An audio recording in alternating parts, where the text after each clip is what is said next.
नमस्कार दोस्तों, मैं आनंद दुबे लेकर आ गया हूं आपके लिए आज कक्षा 10 गणित का। दोस्तों, मैं प्रश्नावली तो आज आपको पढ़ना नहीं है, आज आपको केवल बेसिक्स पढ़ने हैं कि इस चैप्टर में हमें क्या क्या देखने को मिलेगा, यानी बेसिक्स को क्लियर करना है सबसे पहले। तो भैया सबको जय श्री राम। ठीक, सबको जय श्री राम। आगे चलते हैं और शुरू करते हैं अपना काम। ठीक, तो सबसे पहले चैप्टर का नाम जैसा कि आपको दिख रहा है वास्तविक संख्या। तो वास्तविक संख्या के ऊपर हम आज पहले सब कुछ बातें कर लेते हैं, संख्या के बारे में बात कर लेते हैं। तो देखिए दोस्तों, संख्या, अब यहाँ से देखिए संख्या अलग होता है, आपका अंक अलग होता है। मैं कुछ बातें समझाना चाहूँगा। देखिए, अंक क्या होते हैं आपके, अंक क्या होते हैं बच्चों? आपके अंक होते हैं 0, 1, 2, 3, 4, 5, 6, 7, 8 और 9। तो ये आपके अंक होंगे। इसको अंग्रेजी में हम क्या कहते हैं? डिजिट कहते हैं। क्या कहते हैं दोस्तों? डिजिट कहते हैं। अच्छे से जानने रहिए भैया, इसको डिजिट कहते हैं। उसके बाद संख्या, जो कि आपका क्या कहलाता है दोस्तों? नंबर कहलाता है। क्या कहलाता है दोस्तों? नंबर कहलाता है। ठीक, अब ये भी होता है, ऐसा नहीं है, ये भी होता है। और इसके अलावा आपका 10, 11, 12 और 13, 14, 15, 16, 2000, 5000, 10,000 सब संख्याएं ही हैं। अब यहाँ पे बात आता है वास्तविक संख्या का। ठीक दोस्तों, वास्तविक संख्या का तो सबसे पहले हम समझते चलेंगे हर एक पॉइंट को, तब आके हम वास्तविक संख्या पर रुकेंगे। वास्तविक संख्या यानी रियल नंबर। ठीक, वास्तविक संख्या यानी रियल नंबर। इससे पहले हम और कुछ बातें कर लेते हैं। तो सबसे पहले संख्या में अगर हम चल रहे हैं तो संख्या में हम देखते हैं कि हमारे पास एक सम संख्या होती है। कि कौन सी संख्या होती है दोस्तों? सम संख्या होती है। ठीक दोस्तों, एक सम संख्या होती है। अब ये सम संख्या क्या होती है? तो जो दो से विभाजित हो जाती है दोस्तों, उसे हम क्या कहते हैं? उसे हम दोस्तों सम संख्या कहते हैं। जैसे हम बात करें आपका 2, 4, 6, 8, 10 डॉट डॉट डॉट इन्फिनिटो तक आप जा सकते हैं। तो सम संख्याएं वो संख्याएं हैं जो 2, 4, 6, 8 आदि से कटती रहती हैं। इतना क्लियर हुआ? ठीक, उसके बाद आपका आ जाता है दोस्तों विषम संख्या। क्या आ जाता है दोस्तों? विषम संख्या। तो अब विषम संख्या क्या है, थोड़ा सा इसको भी देख लेते हैं। सम संख्या के बाद की विषम संख्या क्या है? तो विषम संख्या वो होती है दोस्तों, याद रखिएगा, जो 2 से कटती नहीं रहती है। ठीक, याद रखिएगा, वो 2 से कटती नहीं है। ठीक, तो 1, 3, 5, 7, 9, ठीक, ETC आप ऐसे कर सकते हैं और आगे तक आप जा सकते हैं। तो 1, 3, 5, 7, 9 ये लोग कटते बिल्कुल नहीं हैं 2 से। तो सम संख्या, विषम संख्या वो हैं जो भाई 2 से नहीं कटती हैं। फिर यहीं पे एक आ जाती है कौन सी संख्या दोस्तों? भाज्य संख्याएं। भाज्य संख्याएं, अब ये भाज्य संख्या क्या होती है?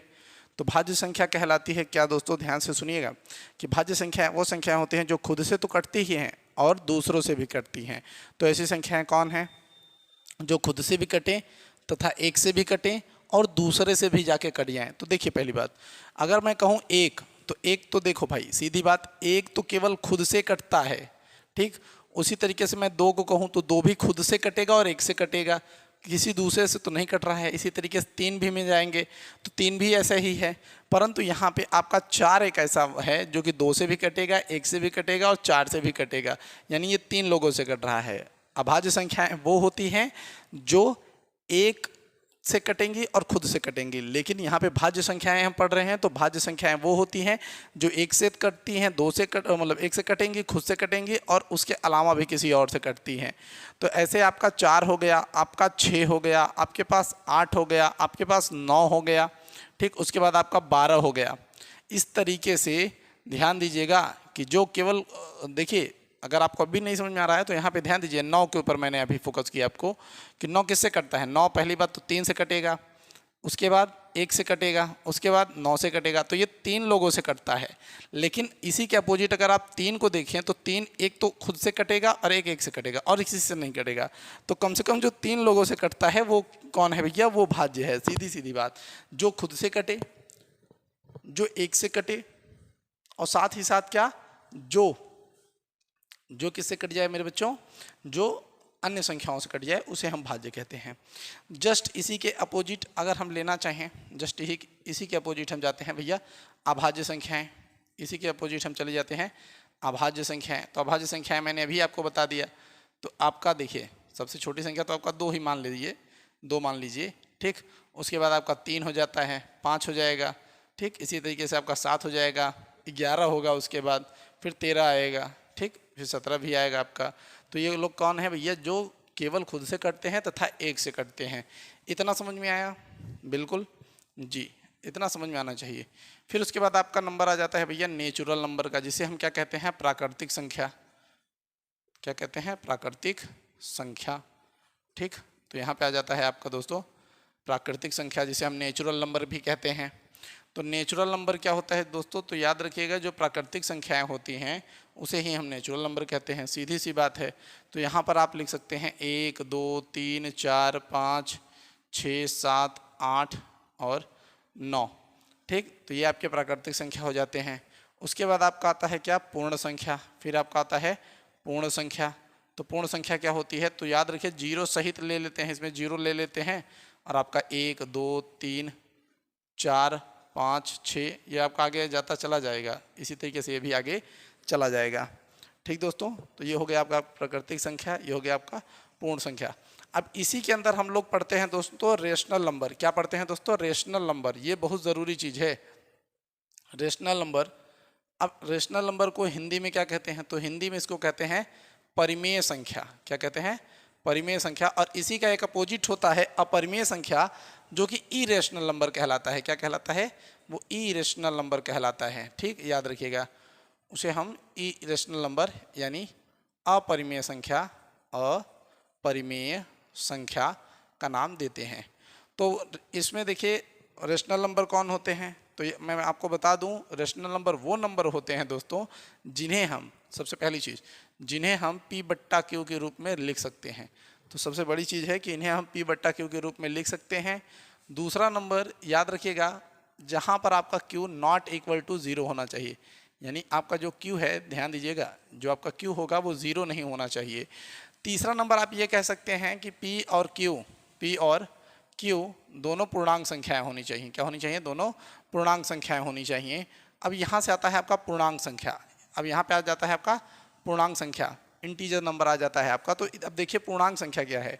तो पूर्णांक संख्या कौन होता है मैं बताता हूँ आपको। देखिए पूर्णांक संख्या, तो पूर्णांक संख्या क्या है? तो याद रखिएगा जिसमें आपको ऋणात्मक चिन्ह भी दिखे। अभी आपका ये इन्फिनिटिव इधर समझ लीजिए, ये आपका इधर इन्फिनिटिव समझ लीजिए, और इधर आपका -3 -2 -1 0 1 2 3 4 5 6। तो ये आपका क्या हो जाता है दोस्तों? पूर्णांक संख्या है। पूर्णांक संख्या यानी आपका ऋणात्मक चिन्ह भी होता है। ध्यान दीजिएगा, आगे हम यहीं से चलते हैं। तो इतना सब कुछ कैसा लगा? अच्छा लगा तो आप स्क्रीनशॉट ले सकते हैं, बिल्कुल ले सकते हैं, ले लीजिए बल्कि।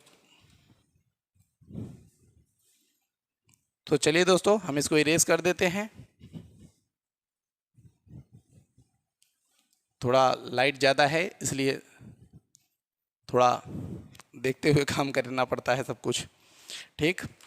तो अब देखिए दोस्तों, इसमें अब आपको सबसे बड़ी चीज़ है क्या? आपको देखिए, अगर आप इस चैप्टर को पढ़ रहे हैं तो आपको 2-3 चीज़ें आना चाहिए।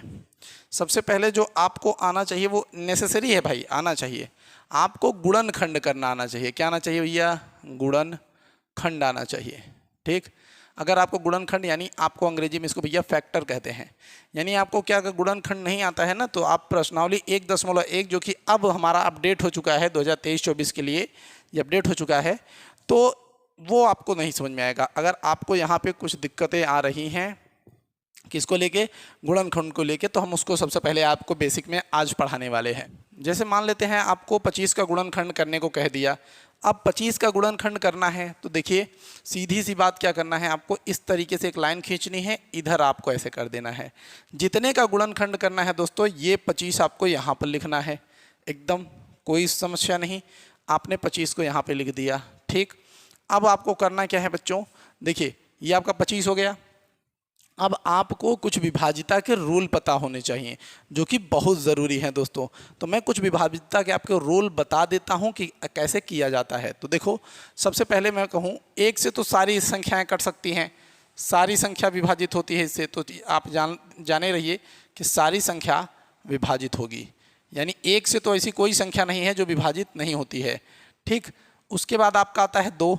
दो से वही संख्याएं विभाजित होती हैं जिनके अंत में 0, 2, 4, 6, 8 दिखेगा। ठीक दोस्तों, उसके बाद अभी मैं आपको सब दिखाऊंगा, लाइव दिखाऊंगा, परेशान होने की कोई बात नहीं है। उसके बाद 3, 3 से कौन कटेगा? तो याद रखिएगा 3 से वही कटेगा जिस संख्या का, याद रखिएगा, जिस संख्या का योग 3 से कटे उसे हम 3 से विभाजित कर सकते हैं। 4 का क्या रूल है भाई? 4 का रूल है जिसके अंतिम के 2 अंक 4 से कटें। ठीक, अभी मैं आपको दिखाता हूँ, 4 से कटें। और 5 का क्या रूल है भैया? 5 का रूल सीधा है कि भैया 5 से वही संख्या कटती है जिसके लास्ट में 0 और 5 हो, सीधी बात। ठीक, अब 6 का भी है, ऐसा नहीं है, 6 का भी है।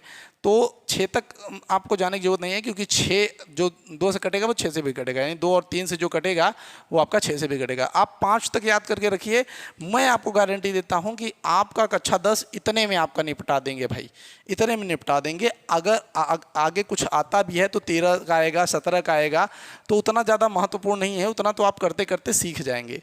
तो देखिए, रूल के हिसाब से मैं कहूँ तो भाई हम देखते हैं 25 1 से तो कटता है, तो 1 से आपको कभी नहीं काटना है, ये बात जाने रहिए। ठीक, आपको या तो 2 से काटना, 3 से, या तो 4 से, या तो 5 से। तो सबसे पहले देखिए, क्या इसके लास्ट में 0, 2, 4, 6, 8 है 2 से कटने के लिए? नहीं है ना। तो इसका मतलब भैया सीधा सा रूल है कि हम भैया 0, 2, 4, 6, 8 से बिल्कुल नहीं काटने वाले हैं। उसके बाद बात करते हैं संख्या का योग 3 से कटे। तो 2 और 5, अगर हम 2 और 5 को जोड़ेंगे तो कितना आएगा दोस्तों? 7 आएगा। कितना आएगा? 7 आएगा। तो क्या 7 3 से कटेगा? नहीं कटेगा, यानी 3 से भी नहीं कटेगा। लास्ट के 2 अंक किससे कटने चाहिए? 4 से। तो क्या 25 कटेगा? नहीं कटेगा। तो यानी लास्ट में 0 और 5 हो तो 5 से कटेगा, यानी ये किससे कटेगा? 5 से। अब आप 5 से काटेंगे। जिन जिन बच्चों को ये नहीं समझ में आता है मैं बता दूं, जिन जिन बच्चों को नहीं समझ में आता है, देखो आप 5 को लिख दिए, यानी अब आपको 5 का पहाड़ा पढ़ना है कि 5 का पहाड़ा पढ़ेंगे तो कितनी बार में दोस्तों, एकदम कितनी बार में क्या आ जाएगा दोस्तों? हमारा 25 आ जाएगा। कितनी बार में हमारा 25 आ जाएगा, हमें ये चेक करना है। तो भैया 5 बार में, कितनी बार में? 5 बार में हमारा 25 आ जाएगा। कोई समस्या, कोई तकलीफ, कोई परेशानी नहीं। फिर देखते हैं 5 आ गया तो फिर 5 से काट लेते हैं। तो यहाँ पर कितना हो जाएगा दोस्तों? 1। जैसे ही आपका 1 आएगा आपको रुक जाना है, ये 25 यहाँ पर लिख दीजिए और इन दोनों 5 को इसके सामने गुणा में, बस इतना ही आपका फैक्टर है। ठीक, अब चलते हैं एक और करके देख लेते हैं। अब चलिए हम देख लेते हैं दोस्तों कितने का करके। चलिए अब एक देख लेते हैं हम लोग 1000 का गुणनखंड करके। तो 1000 का गुणनखंड देख लेते हैं किस प्रकार से 1000 का गुणनखंड होता है। 1000 का गुणनखंड करेंगे तो सबसे पहले 1 से काटना नहीं है, वही संख्या भैया काटेंगे जो कि लास्ट में 0, 2, 4, 6, 8 आ रहा हो। तो भैया 0 लास्ट में है कि नहीं? तो 2 से काटो। 2 से काटोगे तो देखिए 2 से काटोगे 10 का पहाड़ 10 कितनी बार में आ रहा है? तो 2 पंचे 10, ये 2 0 इसी तरीके से उतर जाएगा। ठीक, अगर आपको नहीं आता होगा तो आप 2 का और 1000 का भाग करके देख लीजिए। तो 2 पंचे 10, ठीक, ये आपका 0, फिर आप यहाँ पे एक 0 लगाते हैं तो फिर एक 0 आता है, फिर आप एक 0 लगाते हैं तो आप जान लेते हैं भैया यहीं पे हमारा ख़त्म हो जाएगा। ठीक, कोई समस्या नहीं। तो अब देखिए फिर आप यहाँ पे लास्ट में 0 है तो 2 से कटेगा, 2 से काटेंगे तो यहाँ पे कितना आएगा देखिए। तो अगर आपको ये नहीं समझ में आ रहा हो बच्चों, मैं तो जानता हूँ कि भाई 250 लिख दूंगा तुरंत, लेकिन आपको देखिए अगर आप लिख रहे हैं तो आप ऐसे समझिए कि यहाँ पे आपने 500 लिखा, फिर आप 2 से करेंगे तो 2 दूनी 4, आपके पास 1 बचा। फिर यहाँ पे आप क्या जाएंगे दोस्तों, देखिए ये 0 आ गया तो 2 पंचे 10, तो यहाँ पे 10 और ये आपका 0 उतर रहा है तो यानी यहाँ पे आप 0 लाएंगे। तो सीधी बात यहाँ पे 250 आपका हो गया।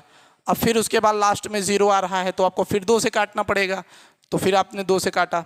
ठीक, अब आप फिर अगर 2 से काटेंगे बच्चे तो आप फिर सोचिए, अगर आप फिर 2 से काटेंगे इसको, जिनको नहीं आ रहा है एकदम बेसिक बता रहा हूँ भाई, तो ये 250 को अगर आप 2 से काटेंगे तो देख लीजिए 2 एक कम 2 लिखेंगे, फिर आपका 5 आएगा, फिर 2 दूनी 4 लिखेंगे आप, फिर आपका 1 आएगा, फिर आपका ये 0 आएगा, 2 पंचे 10, तो यहाँ पे 10 आएगा एकदम। यही 125 आपको यहाँ लिखना है एकदम आराम से। अब देखिए क्या इसके लास्ट में 0 2 4 6 8 है? नहीं। चलिए जोड़ते हैं, अगर जोड़ने पर इसके योग 3 से करते हैं तो बहुत अच्छे हैं। तो 1 2 और 5 इनको जोड़ेंगे तो 1 2 3 3 5 8, तो 8 क्या 3 से कटेगा? बिल्कुल नहीं, तो यानी 3 से भी नहीं कटने वाला है। क्या इसके 2 अंतिम के अंक 4 से कटेंगे? बिल्कुल नहीं कटेंगे, 4 के पहाड़े में 25 आता ही नहीं है, तो यानी ये 5 से कटने वाला है। तो 5 से काटेंगे अगर हम इसको 5 से काटने का पूरा व्यवस्था बनाते हैं, तो आप सोचिए मेरे बच्चे कि अगर आप 125 को 5 से काटेंगे मेरे बच्चे, मुझे पता है कितना आने वाला है, पर आपको पता होना चाहिए कि 5 यहाँ 5 दूनी 10, तो ये 10, फिर यहाँ पे 2 आ गया, फिर ये 5, फिर आप क्या करेंगे 5 5 25, तो यहाँ पे आ गया आपका 25, फिर आपका ये कटम कट, तो यहाँ पे आपने 25 लिख दिया। फिर ये 5 से आप काटेंगे इसको तो यहाँ पे 5 आएगा, फिर 5 से काटेंगे तो यहाँ पर 1 आएगा। 1 आया, आपको रुक जाना है। उसके बाद आपको मैंने बोला कि 1000 लिखिए और इधर जो जो आया है सब गुणा में लिख दीजिए। 1 2 1 2 1 2 और 1 5 1 5 और 1 5 और 1 5। ऐसा क्यों किया जाता है? ऐसा इसलिए किया जाता है क्योंकि हम चेक कर सकते हैं ना कि 2 दूनी 4 4 दूनी 8 8 पंचे 40 40 पंचे आपका 200 और 200 पंचे 1000 एकदम आराम से। तो फैक्टर ऐसे किया जाता है बच्चों, ठीक, एकदम आराम से, ठीक, कोई दिक्कत नहीं। चलिए जिनको जिनको फैक्टर नहीं आता है, मैं डिस्क्रिप्शन में दे रहा हूँ लिंक। मेरा एक सीरीज है जिसका नाम है 0 to हीरो। क्या नाम है बच्चों? 0 to हीरो। इसको आप देखिए, अगर आपको फैक्टर नहीं आता है, मैं गारंटी से कहता हूँ उस वीडियो को देखिए, आपको फैक्टर ज़रूर आएगा। और इतना पसीना बह रहा है मेरा, तो कम से कम एक वीडियो को लाइक ज़रूर करिए। तो मैं आपको 0 to हीरो डिस्क्रिप्शन में दूंगा। मैं कहता हूँ आप यहाँ से वीडियो को रोकिए और जाइए, उसको देखकर वापस आइए, फिर इसे देखिएगा अगर आपको आ जाए तो, ठीक, कोई दिक्कत नहीं। अगर आपने इतना कर लिया तो सब कुछ अब आपका सेट है। तो गुणनखंड सीखने के बाद ही आगे आप देखिए, नहीं तो आपको बहुत दिक्कत आ सकती है। चलिए अब देखते हैं दोस्तों, हमारा ल स म स का गेम आ जाता है भाई, कि अब आगे ल स म स कैसे होगा। ल स म स का गेम आ जाता है क्योंकि प्रश्नावली 1.1 तो सबसे पहले हम स्टार्ट करेंगे, तो हमें तो सब कुछ वैसे गुणनखंड ही करना है। इसमें 1-2 सवाल हमारा ल स म स का है, तो ल स म स तो ज़रूर आता होगा आपको। आशा भी करते हैं कि सभी बच्चों को आता होगा, क्योंकि बहुत ज़्यादा हार्ड लेंथ की चीज़ें हैं नहीं ल स म स। तो चलिए 1-2 सवाल हम देख लेते हैं। और जिनको ये भी नहीं आता होगा मेरे बच्चे, डिस्क्रिप्शन बॉक्स में 0 to हीरो आप पूरा देख लीजिए। मैं तो कहूँगा एक वीडियो उठाकर देख लीजिए, क्योंकि अगर जो 10 में कमज़ोर है, जो 10th में कमज़ोर है, 0 to हीरो, मैं तो कह रहा हूँ आई बटन पे क्लिक करो। आई बटन दिख रहा है, आई बटन पे क्लिक करो और वहाँ पर तुरंत आप जाओगे किस पर? 0 to हीरो पर, और वहाँ के सारे वीडियो देखो आप। क्योंकि ये वीडियो अगर आपने देख लिया तो मान लीजिए कि आपका कक्षा 10 कमज़ोर हो ही नहीं सकता। इतना कुछ उसमें बताया गया है, इसलिए मैं कह रहा हूँ कि ये वीडियो ज़रूर आप देखिए, ठीक बच्चे। हाँ, तो एकदम आराम से उसको देखिए, 0 to हीरो को, आप बहुत ही ज़्यादा कुछ गेन करेंगे, ठीक। तो 1-2 सवाल हम यहाँ पे और देख लेते हैं। तो सबसे पहले अगर सवाल की हम बात करें तो अब हम 25, 10 और 12 इनका दोस्तों क्या निकालेंगे? इनका हम म स निकालेंगे, ठीक। तो म स निकालने के लिए यानी महत्तम समापवर्तक, ठीक, महत्तम समापवर्तक